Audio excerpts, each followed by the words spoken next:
Good morning, everyone. We're back from the Irresistible 2023 conference last night, and it was spectacular. I have to say, it was the best event I have ever put on and the best event I've ever been to.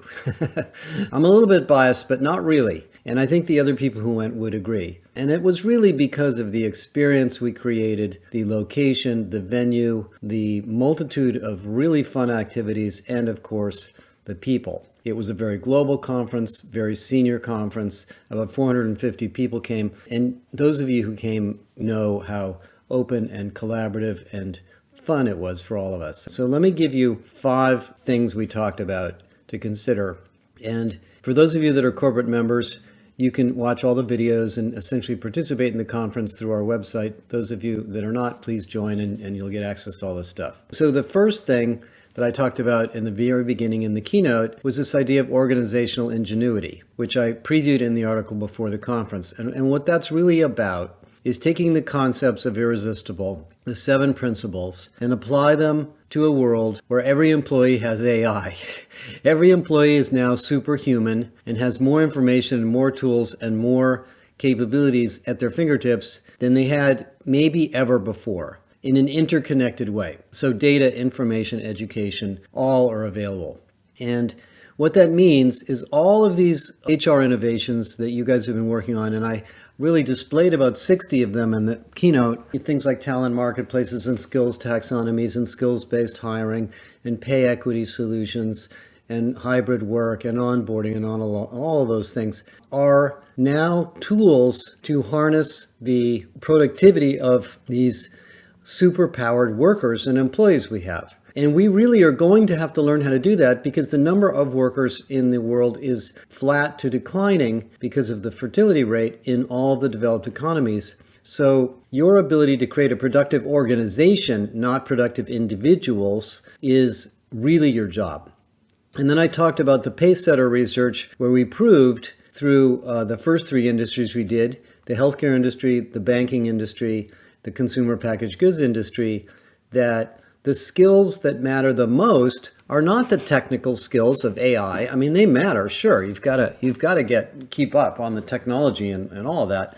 But really the change skills, the change enablement skills, the change management skills, the change readiness skills, the human-centered leadership skills. And actually everybody in the conference agreed with that technical skills are going to be a commodity. You're always going to be fighting for them and developing them, but how you use them and where you use them is important. Because a lot of great companies had great technical skills. Xerox did, IBM did, Digital Equipment did, and they got crushed by their competition because their competition could move faster, and that's because of those pace-setter skills. So we had a long conversation about that, which led us to culture. Now, believe it or not, culture was a very big topic at the conference. It wasn't intended to me. I wasn't intending it to be a big culture, but it came up everywhere. And the reason culture came up is because we had some very large companies. We had USAA, we had Moderna, we had Air Canada, we had a lot of companies in Europe, L'Oreal, many others. And what they were basically reflecting on in all of their sessions, including the keynotes, was that because the pace of change is so fast, driven by technology, innovation, AI, the blending of industries, and the skills shortage and people shortage in most places, that we have to rely on our culture to get people aligned, to get them to stay in the company, to hire the right people so we don't lose them and keep them on track. And I think the tech industry has been the worst at this. The tech industry does tend to treat workers as if they're replaceable parts. That's why they're having so many layoffs. But the implication of focusing on culture is that you don't have to be a giant company to have a giant business. So one of the things we did on Thursday for the corporate members is we went over to Netflix and we spent the half day and the evening with the Netflix executives talking about their business and their culture. And everybody knows who Netflix is, but you don't realize it's not a very big company. It's about a 10,000 person company. It's competing against companies that are 10 times its size, but it's very, very fast moving, collaborative, hardworking, innovative, creative company. And you've read the Netflix Culture Manifesto, or if you haven't, you should. But it's really, in some sense, very similar to a lot of the principles in my book. It's about empowerment and teamwork and meritocracy, reducing bureaucracy, simplicity, getting the core of the problem, falling in love with the problem, which I've talked about a lot. We talked about at the conference quite a bit. So culture, culture, culture. I'm not going to give you a lecture on culture on this podcast, but I will just remind you that whatever you're working on, whatever you're designing, whatever you're buying, whatever you're implementing, if you're not working on the culture, if you're not thinking about it, if you're not aware of it, you're going to get stuck. Things aren't going to work. And sometimes culture is driven by reward systems. You know, one of the pieces of research that we talked a lot about at the conference, and we had actually the head of compensation from SAP there and some other big companies, was that the most backwards HR practice that we've uncovered in the last 23 years is pay. The way people are paid is rooted in the very early days of the industrial model with the annual reviews and how people's raises are computed and all of the, go into pay by bands and so forth. And that creates cultural problems because people don't want to give up something they've earned or they feel that is entitled to them to do this new thing or this new organizational model that you believe is important. And on the topic of culture, we added a new activity in the Irresistible conference on Friday. About 45 of our leaders went to a special simulation learning event where we went through a case study. And it's a case study that we developed in concert with USC that teaches you what would happen in a company if you had management resistance to certain change. What would you do? How would you implement mobility? How would you implement new capabilities? How would you implement a new technology strategy? And it was really, really interesting. And we are building out that simulation-based training for all of you. We're going to have a series of HR executive education programs for HR leaders and senior HR practitioners, which is really most of you, to come to USC and do these programs with us. It's just exceptionally powerful. I can't tell you how much value people got out of that 4 or 5 hour kind of beta program, and we're going to do a lot more of that. So if you haven't read the Culture Manifesto from Netflix, it's on the internet. I suggest you read it. It's a little bit out of date in a couple of respects because they were a very small company when they developed it, but they're now dealing with the culture of a bigger version of themselves. And so it's interesting, a lot of the things they're thinking about in their HR department are very similar to things that a lot of larger companies have been grappling with for many years. How to build more of a learning experience, learning system. What is the implications of having a larger team versus a smaller team? How much communication should be shared and how much not, so forth. Anyway, Netflix is an amazing company. You can tell they're going to be around a long, long time when you meet them and you go to their offices. It's quite an exceptional place. Now, the third thing that came up, which came up everywhere, was AI. And we launched a big study of AI, which I've been working on for the last couple of months, which you will get access to in the next week or two. It's called the Deep Dive on AI for HR. It's an education report and a summary of what's going on in the market from my interviews with 30 or 35 senior executives and technologists in the industry and in other industries. And of course, everybody wanted to ask about it, all the CHROs, and a couple of common things came up. We had Keith Sonnerling there, the chairman of the EEOC, who's just an incredible guy, and he gave us all sorts of insights onto the legal issues. But of course, there's the question of, will this affect our jobs? Are we going to lose our jobs? We talked about that a bit, and you probably know my opinion on this. The answer is absolutely not. The only job that's going to be lost is the person who doesn't use AI or the person who ignores it, because you're going to fall way behind. AI is a tool. It's not some evil intelligence out there to get you. You'll see as you use our Copilot, which we'll talk about in a minute, it's actually not that intimidating. It's just a very, very, very cool and useful tool that does a lot of things that, were kind of hard to do by hand. So it is very, very powerful. So we talked a lot about that. We talked about the use cases for AI. We had a couple of really great professors from USC talk about the history of AI and some of the work they've been doing on soft skills simulations. There's academic work, which is probably advanced even more beyond the work that's been done by Mergen and Striver and others in the corporate world to understand emotions and facial expressions and voice and determine human interactions and how they can be improved through AI. So some of the stuff at USC is really good for soft skills training. And it really made me understand that AI is going to play a big role in leadership development, in management development, in coaching, because these tools are pretty good at picking up subtleties that, oftentimes get lost in the rush of our work to get things done. I talked a lot about what I call second generation AI versus first generation AI. And when you get your hands on the paper, which is coming out in a week or two, you'll see a whole checklist for evaluating vendors. And you're going to hear a lot about this from vendors, but it's a big topic and you can't ignore it. And we are more than happy to walk you through it. We have lots of information, lots of experience. And since we're doing our own AI project, we're learning a lot about it hands-on. The fourth thing that came up a lot was many conversations and meetings and discussions about, I would say, talent mobility and performance management. If you look at the emergence of talent marketplace tools, the reason that they're becoming popular is not only do employees want great career opportunities, but we want to build a skills-centric organization where we can find people to work on projects based on their skills. And we want to use them quickly and effectively because it's so hard to hire people. So that gives rise to the business need for a better internal mobility strategy, and that's why the talent marketplace tools are important. But it's really hard to do. As you really hear about from the companies that have done it, the only companies that have been highly successful at it are companies that already have a really strong internal culture of collaboration and mobility.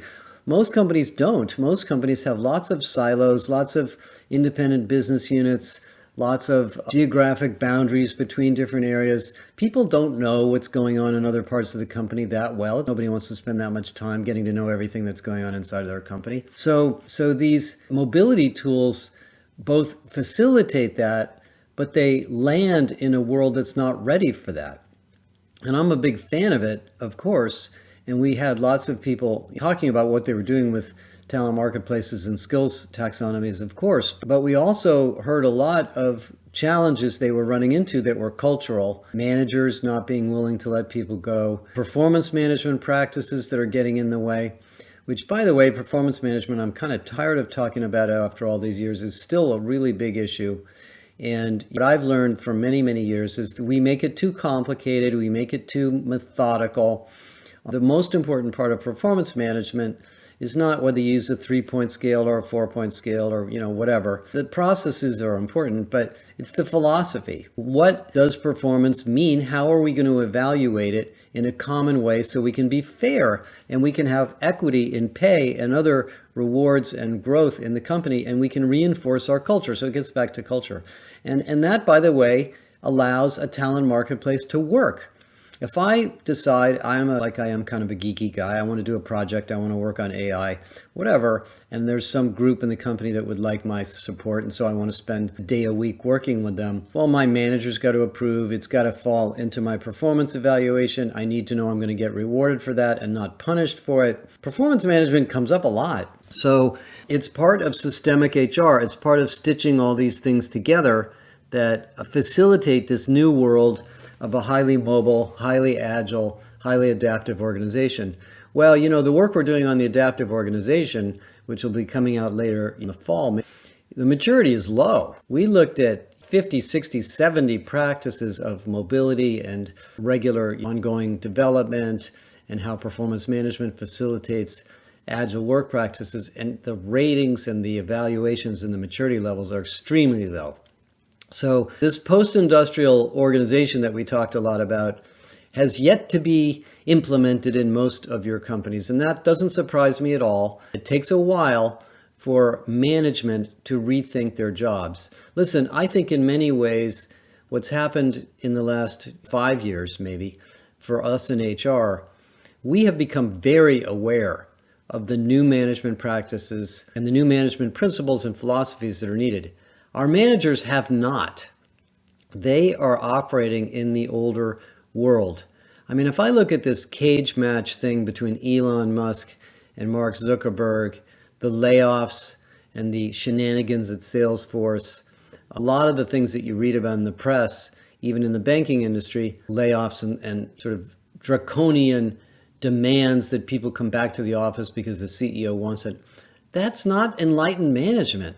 And I have nothing against these people. They're doing the best they can. They haven't been living in this world of discovering new work practices like we have in HR. And I think HR has shifted into the business and understood and applied its tools, and you guys have in business, much more than the other way, much more than the business leaders have gotten to know what we've learned.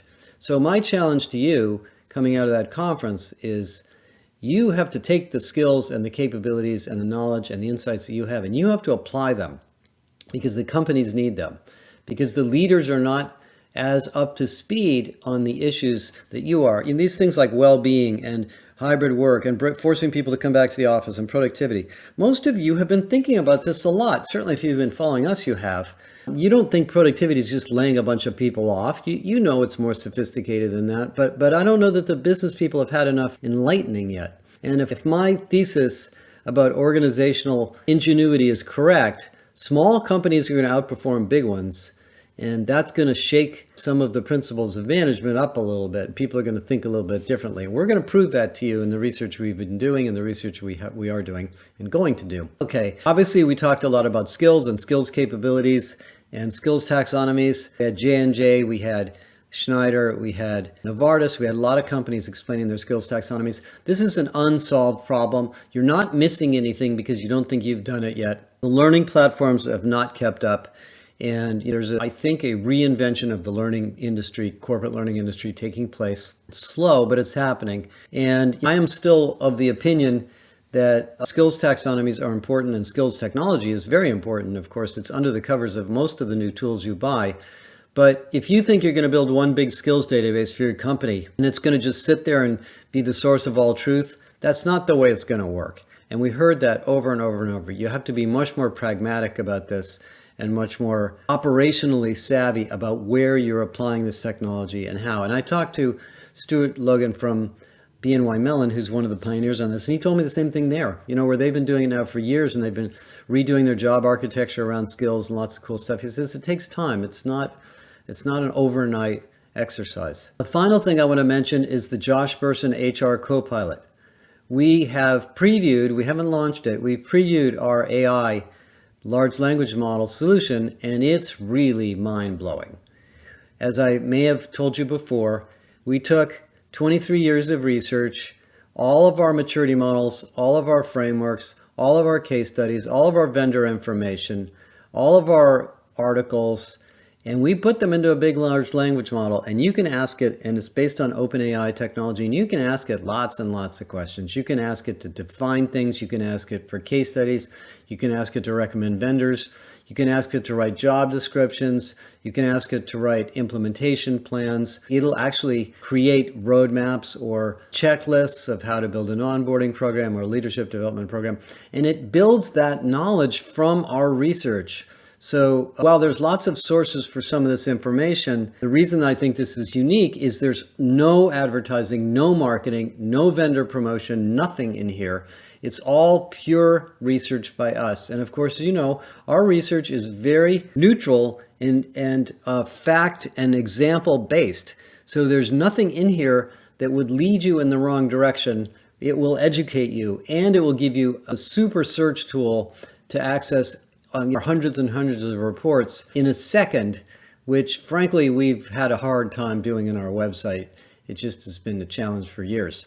So we previewed that. Everybody was very excited about it. We're not going to tell you too much about it until you join the membership. Members are going to get a preview access to it, and we'll do some more formal rollouts later in the summer. And then the last thing I just want to say about the conference was not only do I love you guys because it's so much fun to get together, but your skills and your capabilities are really the core of these business transformations that are taking place. And I'm not here just to promote our academy, but that's part of why I'm saying this. But it came up to me, Bill made a comment that when he was at Deloitte, the average training on a Deloitte consultant was about $1,700 per year. The average training for HR was $75 per year. Well, if you buy into what I've been just saying for the last 20 minutes, your skills are absolutely essential to your company's success. And as the Pacesetter research pointed out, Technical skills are not as important as change enablement skills, which is a lot of what we do in HR. Training, enablement, alignment, creating performance and evaluation and goal programs that help the company grow, teaching leaders how to be human-centered leaders and so forth. So we talked a lot about that, and I really made a big point in many of the panels that you guys have more capability than you realize, and you need to hone it and sharpen it and get it together as an organization. And I can guarantee you, we have research that proves that when you have a higher percentage of your HR professionals that have world-class skills or top-ranked skills in our 5-level model, your company grows faster. We've seen that. We have statistical proof of that. Even though you're not salespeople and you guys aren't building products and services, your ability to help people do that is directly correlated to your skills, your capabilities, and your understanding of systemic HR, which is how all the other pieces fit together. And that came out so strong in this conference. And let me add you another point. I know everybody's busy. I know you want to take a summer vacation. I know you have a lot of projects at work. I know people are overcommitted. I've seen the data. I've seen the data from Gallup that employee burnout and stress is at an all-time high. Well, that's no excuse for not taking a couple of days a year, maybe a week a year, and honing your own skills, sharpening your own saw on what you know and you understand about HR. You can go to a conference like ours. You can sign up for our academy, which is absolutely the best thing going, which we'd love you to do. You can read our research, but do it, because every minute that you spend learning something about this domain is going to make the rest of your work more productive and more impactful. And I just saw that face to face with the people that came. And I had this interesting perspective that it seemed to me almost a third of the people that came were from outside the United States. For some reason, I feel like folks in Europe and other countries are just more interested in taking care of their own skills. I don't know why that is. There's something about the United States that holds us back. Maybe it's our kind of dog-eat-dog-ish culture, but I'll leave you with that. It was a really great conference. Next year, we have a pre-conference sign-up discount you'll be seeing. We can't support more than 450 people. So next year, if you want to come, you got to sign up early. We're going to have team programs next year where we're going to ask CHROs to bring their senior teams because it's such a great team development experience. We're going to have some even more exciting things we've already talked about for next year in terms of external visits and other things that'll happen. But anyway, it was a really, really wonderful experience. I want to thank all of you who came, everybody who participated. A lot of the senior execs who came obviously took several days out of their year to join us, and I hope they all found it worth it. We really appreciate your support.